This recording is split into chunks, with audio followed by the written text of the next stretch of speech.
Okay, I'm back. There's going to be a little bit of overlap here between this one and the last, but it's. I just wanted to emphasize the physics behind cavitation, which to me is pretty interesting.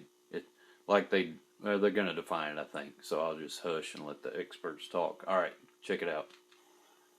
However, under the right conditions, water can rapidly cut its way through the hardest of rocks, such as the granites at the bottom of the Grand Canyon. Those conditions involve cavitation.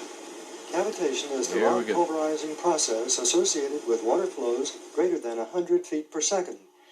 As water detaches from irregularities in the bedrock channel, vacuum bubbles are produced, inflicting hammer-like blows on the bedrock surface, literally converting the rocks into powder. A modern example of rapid erosion of bedrock from cavitation comes from Glen Canyon Dam on the Colorado River just above the Grand Canyon. Excessive snowfall from the high country of the upper Colorado River Basin in late spring of 1983 caused excessive runoff that poured into Lake Powell at rates of up to 148,000 cubic feet per second. This rapid inflow threatened to overflow Glen Canyon Dam. To control the high flow rates, the power plant was run at full capacity, releasing 28,000 cubic feet per second through the turbines. Then the outlet tubes were opened to drain another 17,000 cubic feet per second. This was still not enough. The emergency situation required engineers to risk damage to the spillway tunnel. And on June 15, the 40-foot diameter left spillway tunnel was opened to drain an additional 13,000 cubic feet per second, which was then raised to 17,000 cubic feet per second. Then on June 28, the flow was increased to 32,000 cubic feet per second. At this point, the water exiting the tunnel became red, and noticeable ground vibrations, earthquakes, were felt by... Red, it was red from the red clay it was penetrating past the concrete and digging down into the dirt in the ground. The earth. Engineers. Large blocks of concrete and bedrock came hurling from the 40-foot diameter tunnel.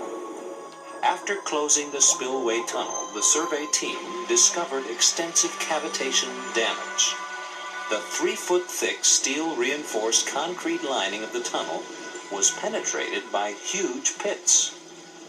At an elbow where the tunnel levels out, a hole 32 feet deep, 150 feet long, and 40 feet wide was cut through the lining into red sandstone bedrock. This hole required 63,000 cubic feet of concrete to fill. The repair process to the enormous hole shows the vast extent of the damage. The speed of erosion in the Glen Canyon Dam spillway tunnel occurred very rapidly during the period when the red color of water appeared and ground vibrations were generated. It is possible that cavitation was pulverizing concrete, steel, and sandstone at the rate of 1,000 cubic feet per second during the peak period of erosion.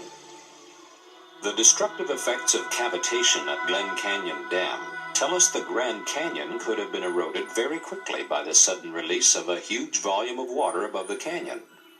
But where did the water come from, and what caused its sudden release? Dr. Brown's studies on the Grand Canyon provide one of the best answers. Most people are told that the mighty Colorado River carved the Grand Canyon over millions of years. But if people could study the canyon from an aircraft, they could see its vastness and how tiny that river is in relation to the canyon itself. There is no river on earth that could carve this big hole in the ground, even over billions of years. That's quite a statement. That's a long time, and it'd be a lot of numbers to crunch. Anyway, Colorado River carved the Grand Canyon. The first question we should ask is, where did all the eroded sediments go? There should be a very large river delta at the end of the Colorado River. It's not there. Furthermore, geologists can't find a huge river delta anywhere near this part of the world. So we need to ask ourselves, where did the dirt go? At several places on this platform that overlook the Grand Canyon, there are small mountains or buttes whose horizontal layers tell a fascinating story.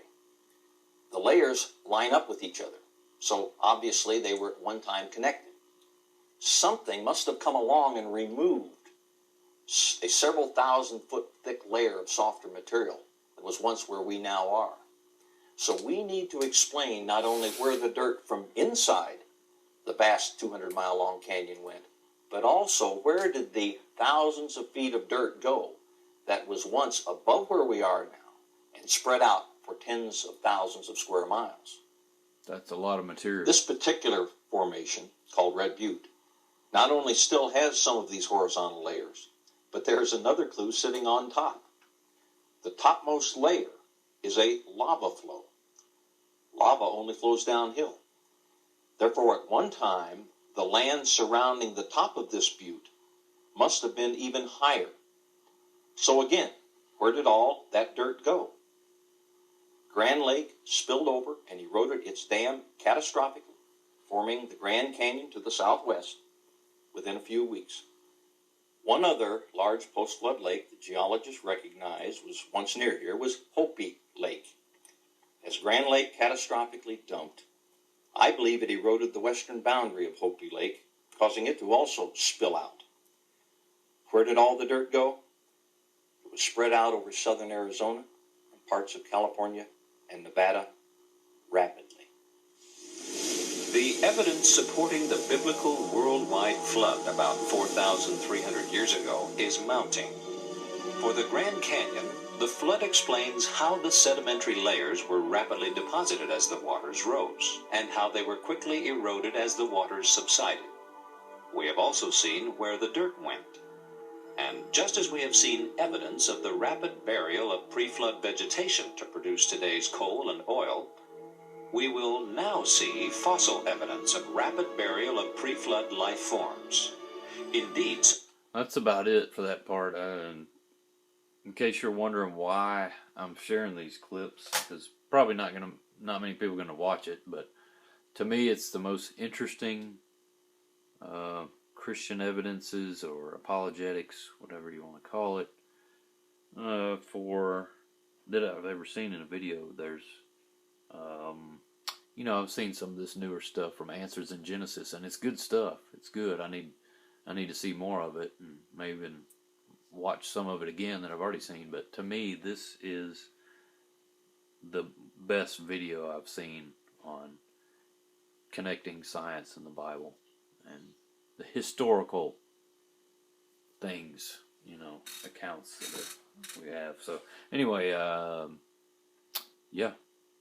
So, I'd like to see some newer stuff, but still, in my opinion, this is the best.